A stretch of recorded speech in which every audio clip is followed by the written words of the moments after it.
무당의 딸로 태어나서 무당 어머니와 목숨을 건 치열한 영적 싸움 끝에 목사의 아내가 되신 이금자 사모님은 모든 문을 다 열 수 있는 만능 열쇠처럼 모든 문제를 해결하는 것이 기도라고 하시네요. 내 어머니는 충남 홍성에서 용하기로 소문난 무당이었다. 어머니는 이 동네 저 동네로 불려다니면서 구슬하고 악신을 받아 병든 사람을 고치기도 하고 앞날을 예견하는 점을 쳐주었다. 나는 7살 때 친구를 따라 처음 교회에 다니기 시작했는데 어머니 입장에선 도저히 용납할 수 없는 일이었다. 더군다나 어머니는 우리 15남매 중에서 자신의 모습과 성격을 가장 많이 닮은 내가 대를 이어 무당이 되기를 은근히 바라셨다. 나는 당시 교회에서 많은 친구들을 전도하고 신앙생활에도 모범을 보여 반장으로 뽑혀 봉사할 정도였다. 이때부터 어머니와 나의 기나긴 영적 싸움이 시작되었다. 10살 되던 해 하루는 어머니가 단단히 작정하시고 나를 앉혀놓고 서슬 푸른 목소리로 명령하셨다. 앞으로는 교회 주위에 얼씬도 하지 마라. 그랬다가는 맞아 죽을 줄 알아라. 어린 나는 어머니가 너무 무서웠지만 입을 꼭 다물고 마음속으로 간절히 기도했다. 예수님, 저와 함께 해주세요. 저를 도와주세요. 그러고는 어머니의 계속되는 다그침에도 한마디 하지 않고 묵묵히 버텼다. 교회에 계속 다니겠다는 일종의 침묵 시위였다. 그러자 어머니는 몽둥이로 내 종아리를 때리기 시작했고 그날 나는 결국 쓰러져 병원으로 실려갔다. 얼마나 맞았던지 살이 터지고 뼈가 부러져 깁스를 하고 한 달 정도 입원해야 했다. 의붓 어머니도 아닌 친어머니가 나를 죽을 정도로 때렸다는 사실이 슬프기도 하고 맞은 몸이 쓰리고 아파서 몸과 마음이 갈기갈기 찢겨나가는 것 같았다. 혼자 침대에 누워 성경을 읽고 있는데 한 구절이 마음에 와닿았다. 두려워 말라 내가 너와 함께함이니라. 놀라지 말라 나는 네 하나님이 됨이니라. 이사야 41장 10절 말씀은 어린 내 마음속에 깊이 새겨졌다. 하나님이 주시는 큰 사랑과 위로를 느낄 수 있었다. 나는 더 이상 혼자가 아니었다. 그날 나는 하늘로부터 부어지는 기쁨 때문에 얼마나 울었는지 모른다. 그러나 날이 갈수록 어려움은 더 심해졌다. 어머니는 오빠들까지 동원시켜 온갖 방법으로 나를 핍박했다. 한 번은 교회 갔다 오다가 오빠들에게 붙잡혀서 우물에 던져졌다. 어머니가 교회 갔다 오는 나를 붙잡아 우물에 빠뜨려 죽이라고 하셨기 때문이다. 나는 우물 속에서 3시간 동안 생명의 위협을 느끼면서도 교회에 나가지 않겠다는 말은 하지 않고 버텼다. 보다 못한 동네 아저씨가 건져주셔서 살아날 수 있었다. 그 사건이 있은 뒤 이상하게도 어머니가 하는 굿이 되지 않았다. 굿판이 벌어지면 상에서 돼지머리가 떨어지고 촛불이 꺼지는 일이 일어났고 신이 내리지 않아 제대로 굿을 할 수 없었다. 용하다고 소문났던 어머니의 명성에 차츰 금이 가기 시작했다. 동네 사람들은 한 집에서 2신을 믿어서 그렇다고 수군댔고 하나둘 굿을 청하는 사람들이 줄어들었다. 굿을 하면 사람들이 반지, 팔찌, 목걸이, 금비녀 등 온갖 귀금속과 돈과 양식을 많이 바치는데 그 재물들이 점점 줄어드니 어머니는 이제 우리 집안은 예수쟁이 금자 때문에 망한다고 하시면서 오빠들을 시켜 나를 더 심하게 핍박했다. 그러던 어느 날 친구들과 어울려 소꿉장난을 하던 나를 오빠들이 애워싸고 말했다. 너 예수 믿을래? 안 믿을래? 빨리 말해. 너 교회 나갈 거야? 안 나갈 거야? 아무리 오빠들이 나를 위협해도 나는 하나님 믿고 좋은 사람 될래? 어디서 용기가 생겼는지 나는 담대히 외쳤다. 잠시 후 나는 오빠들한테 잡혀서 뒷간에 던져졌다. 인분 속에 1시간 정도 들어가 있으면 죽는다는 얘기를 사람들에게 듣고 오신 어머니가 나를 뒷간에 빠뜨리라고 오빠들에게 시키신 것이다. 똥오줌 구더기들이 콧구멍 귓속으로 들어왔다. 1시간이 훨씬 지난 뒤에 아버지가 소식을 듣고 나를 구하러 달려오셨다. 그리고는 울면서 말씀하셨다. 세상에 친딸과 친동생한테 어떻게 이럴 수가 있냐.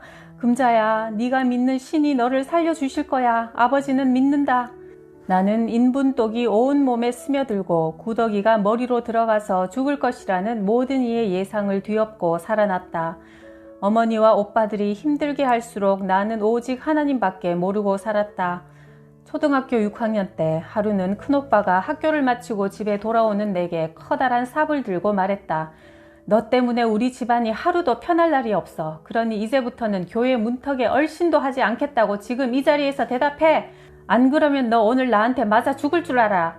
그날 나는 결국 허리가 세도막으로 부러져 오랫동안 병원 신세를 져야 했다. 동네 할머니의 말에 의하면 오빠가 휘두른 삽에 맞아 나는 3번이나 공중에 붕 떠서 바디랑에 나동그라졌다고 한다.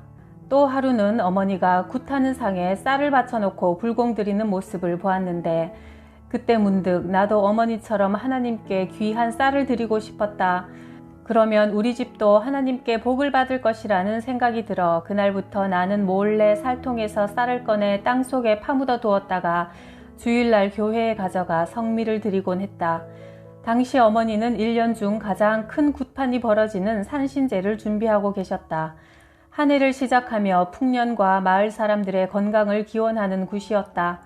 어머니는 한겨울이었지만 1달 전부터 매일 밤마다 찬물로 목욕하고 깨끗한 옷으로 갈아입으신 뒤 불공을 드리기 위해 신당으로 나가셨다. 그런데 촛불을 켜면 불이 잘 붙지 않거나 어렵게 붙어도 금세 꺼져서 불공을 드릴 수가 없었다. 분명 이유가 있을 거라고 생각한 어머니는 다른 무당들에게 물어보았다. 큰 신이 먼저 재물을 잡수셨어. 당신 집안에 다른 큰 신을 모시는 사람이 불공 드릴 재물을 큰 신에게 먼저 드시게 하기 때문이야. 계속 이런 식으로 불공이 안 드려지면 집안이 망하고 말 거야. 그 말을 듣고 오신 어머니는 오빠들을 불러놓고 말씀하셨다. 금자가 죽든지 내가 죽든지 둘 중에 하나는 죽어야 된다. 그래야 이 싸움이 끝난다. 15남매나 되는 우리 집안에 금자 하나 없어져도 나는 상관없다. 그러니 내가 하는 대로 너희는 보고만 있어라. 어머니는 나를 부르시더니 회충약이라며 10알 정도의 알약을 먹으라고 하셨다. 내가 안 먹겠다고 떼를 쓰자 강제로 먹였다. 그 약을 삼킨 즉시 나는 정신을 잃고 말았다. 나중에 알고 보니 그 약은 군복무 중이던 큰형부가 부대에서 가져온 금계랍이란 독약으로 힘센 장정도 10알 정도 먹으면 죽는다는 약이었다. 마침 그 무렵 큰언니는 처다들을 출산하고 산후조리를 하고 있었다. 내가 죽었다는 소식을 전해 들은 큰언니는 식구들에게 신신당부했다. 믿을 수 없어. 금자는 내가 갓난아기 때부터 업어 키운 애야. 그러니 내가 확인한 다음에 땅에 묻어. 안 그러면 평생 내게 한우로 남을 것 같아. 그래서 죽은 시체와 같았던 나를 오빠들은 3일 동안 그대로 방치해 두었다. 큰언니는 3, 7일 금기가 지난 뒤에 내 죽음을 확인하러 달려왔다. 금자야, 어서 일어나. 금자야. 큰언니는 울면서 나를 흔들어 깨웠고 그때 나는 정신을 차리고 벌떡 일어났다. 그러나 어머니의 박해는 거기서 끝나지 않았다. 다시 살아난 어린 딸을 없애기 위해 문중 어른들과 산신제에 관한 일을 의논할 때 어머니는 나를 제물로 드리자고 제의하셨다.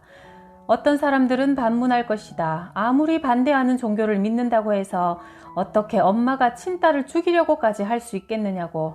하지만 이 일은 단순히 모녀지간의 감정 대립이 아니라 영적 싸움이었기 때문에 그토록 무섭고 치열한 것이었다. 우리의 씨름은 혈과 육에 대한 것이 아니요 정사와 권세와 이 어둠의 세상 주관자들과 하늘에 있는 악의 영들에게 대함이라. 에베소서 6장 12절 말씀처럼 어머니와 나 사이의 싸움은 악령과 하나님 간의 영적 전투였다. 아버지는 더 이상 안 되겠다고 느끼셨던지 나를 불러놓고 간곡히 말씀하셨다. 어머니는 너를 죽이든지 아니면 내쫓든지 해야겠다고 100일 정성을 들이러 갔다. 우리 집안에는 아무도 네 어머니 고집이나 성질을 꺾을 사람이 없다. 그러니 예수를 믿으려면 먼 곳으로 떠나거라. 서울 홍제동 이모댁으로 가서 살아라. 만일 하나님이 계신다면 네가 그토록 열심히 기도하는데 언젠가는 어머니도 하나님을 믿을 것 아니겠냐? 10년 안에는 집에 돌아올 생각을 말거라. 내 나이 12살 초등학교 6학년 겨울방학 때였다. 서럽게 울며 고향을 떠나 서울로 올라와 보니 이모도 철저한 불교 신자였다. 나와 어머니의 영적 전쟁에 대해 이야기를 들어왔던 터라 양키 귀신이 들렸다며 나를 은근히 박대했다. 설상가상이었다. 내가 매달릴 곳은 오직 하나님뿐이었다. 밤마다 성경을 펴놓고 읽으면서 울며 기도하고 나면 어느새 마음에 가득했던 근심과 걱정이 사라지고 평안해졌다. 나는 낮에는 기술을 배우고 밤에는 야간 학교에 다니며 꿈을 키워나갔고 고등학교 졸업 후 조그만 회사에 취직이 되었다. 회사 직원들을 한 명씩 전도했는데 함께 일하던 언니 하나가 나를 몹시 괴롭히며 못살게 굴었다.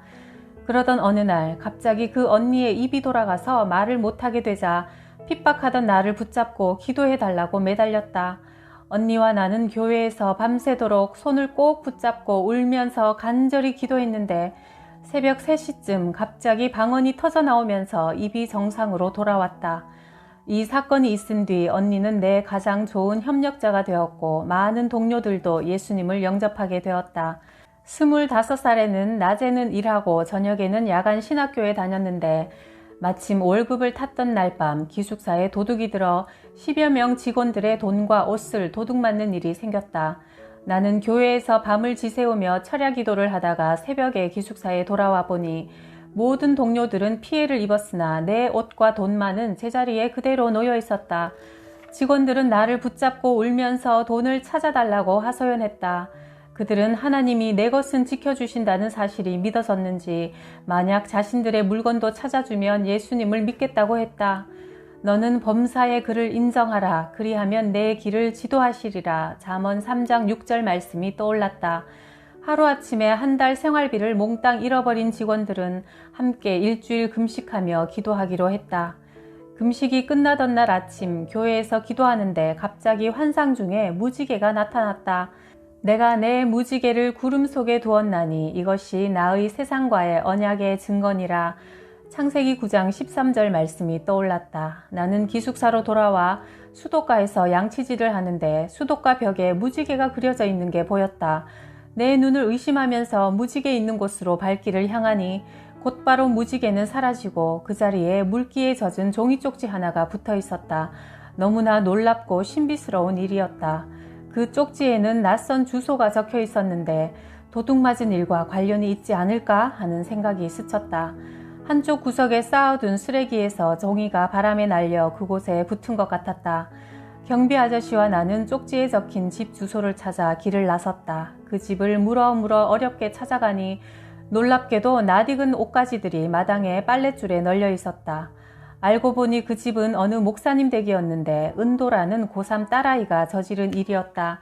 친구들과 어울려 밤늦도록 나이트클럽에서 놀다가 돈이 떨어지자 남자친구 둘, 여자친구 둘과 함께 담을 넘어 기숙사에 들어와 장롱과 지갑을 뒤져 돈과 옷을 훔쳐 나왔다는 것이다.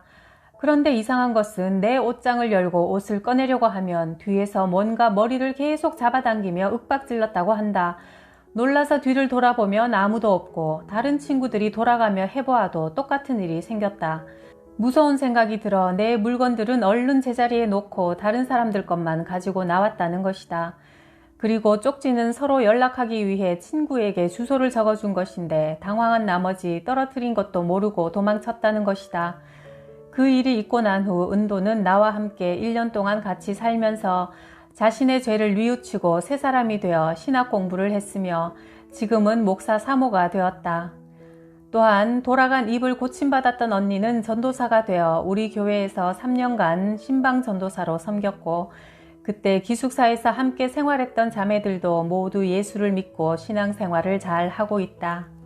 큰형부 회갑 때 예배인도를 맡아달라고 부탁받은 나는 친정 어머니를 비롯해 우리 형제들이 다 모여있는 가운데 큰 소리로 찬송을 부르고 기도했다. 나중에 어머니 말씀이 내가 기도를 하는데 왠지 모르게 마음이 시원해지셨다며 나도 예수를 믿으면 좋겠는데 여러 신과 부처를 열심히 섬기던 내가 이제 와서 어떻게 하나님을 믿겠느냐. 동네 사람들에게도 체면이 서지 않고 사람들에게 손가락질 당할까봐 두려워서 다음에 믿겠다고 하셨다. 그 무렵 마침 큰며느리가 복막염으로 복수가 차서 얼마 살 수 없다는 사형 선고를 받게 되었다. 그러자 어머니가 나를 붙잡고 통곡하시며 애원하셨다. 금자야, 우리 며느리만 살려주면 예수님 열심히 믿을 거야. 그러니 네가 하나님께 기도해다오. 네 올케가 죽어서 3남매가 모두 고아가 되면 어쩌니. 하나님의 은혜로 올케 언니는 병상에서 예수님을 영접했고 병고침까지 받게 되었다. 그러나 어머니는 교회에 발길을 옮기지 않으셨다. 그러자 얼마 뒤 여동생이 병원에 입원했다. 그때도 어머니는 동생 병만 고쳐주면 이번에는 꼭 교회에 나가겠다고 하셨다. 동생도 예수님을 믿고 병이 나아 퇴원하자 어머니는 다시 마음이 변해 교회에 나가지 않았다. 그러자 이번에는 큰오빠가 아파서 병원에 입원했다. 어머니는 또 내게 약속하셨다. 네 오빠 병만 고쳐주면 교회에 나가마. 오빠가 퇴원하고 난 뒤 어머니는 다시 교회에 나가지 않으셨다. 그 이후 계속 가정에 견디기 어려운 환란이 다가오자 마침내 어머니가 예수님을 영접하셨다. 어머니는 과거에 우상 숭배하던 정성을 하나님께 드려 눈물 뿌려 그동안의 잘못을 회개하며 기도하셨다. 그리고 나를 만날 때마다 죄책감과 미안한 마음에 어쩔 줄 모르시며 이렇게 물으신다. 하나님께서 내 우상 숭배죄와 네가 교회 나가는 걸 핍박했던 일들을 용서해 주실까? 그러면 나는 예수님은 어떤 죄라도 용서를 빌면 모두 사해 주세요. 어머니 걱정하지 마세요 하고 말씀드린다. 어머니는 매일 새벽 3시면 일어나서 몸가짐을 반드시 하고 기도하신다. 어머니 주위의 많은 친구, 친척들도 어머니를 보고 예수님을 영접하고 신앙생활을 잘 하고 계신다. 어린 시절 내가 교회에 다닐 때는 우리 마을에 교회 다니는 사람이 없었는데 지금은 마을 어른들 대부분이 교회에 다니시고 어머니도 만나는 사람들에게 예수 믿으라고 전도하신다. 몇 년 뒤 어머니가 돌아가셨다. 믿지 않는 문중 어른들의 간섭 중에서도 형제들이 힘을 모아 시골에서 처음으로 교회장으로 장례를 치르는데 친척 중 한 분이 예배를 못 드리게 막대기를 마구 휘두르다가 그만 자신이 그 막대기에 맞아서 어깨를 크게 다치셨다. 입관 예배를 드리는데 아직 예수님을 믿지 않는 오빠가 상을 차려놓고 절하자고 제의했다. 어릴 때 내가 교회 다닌다고 삽으로 때려 허리를 부러지게 했던 오빠다. 그러나 형제 중 한 사람도 응하지 않자 그 오빠만 절을 했는데 장례식이 끝난 후 오빠 몸에 갑자기 이상이 생겨 경련을 일으키며 쓰러졌다. 내가 급히 오빠를 붙잡고 주님을 알지 못하는 불쌍한 오빠를 용서해달라고 기도하자 얼마 뒤 경련을 일으키던 오빠가 고요히 잠이 들었고 구경하던 사람들은 정말 하나님이 살아계시다며 자신들도 예수님을 믿어도 되냐고 물어왔다. 우리 마을 풍습은 장례를 치른 후 사무제 때 상다리가 부러지도록 차려놓고 절한 뒤 먹고 남은 음식은 불태워버린다. 그러나 우리 형제들은 그런 풍습을 다 고쳐 사무제 때 음식도 차리지 말고 예배만 드리자고 했더니 친척 한 분이 고집을 부려 술과 과일을 싣고 오다가 길에 있던 호미가 산지 20일밖에 되지 않은 새 차 바퀴를 뚫어버려서 차에 실린 음식이 다 못쓰게 되었다. 이런 일들을 겪으면서 지금 우리 형제들은 거의 다 예수님을 영접했고 고향 마을 사람들도 대부분 교회에 나간다. 40년 동안 어머니와 형제들, 마을 사람들을 위해 기도해온 것이 마침내 이루어진 것이다.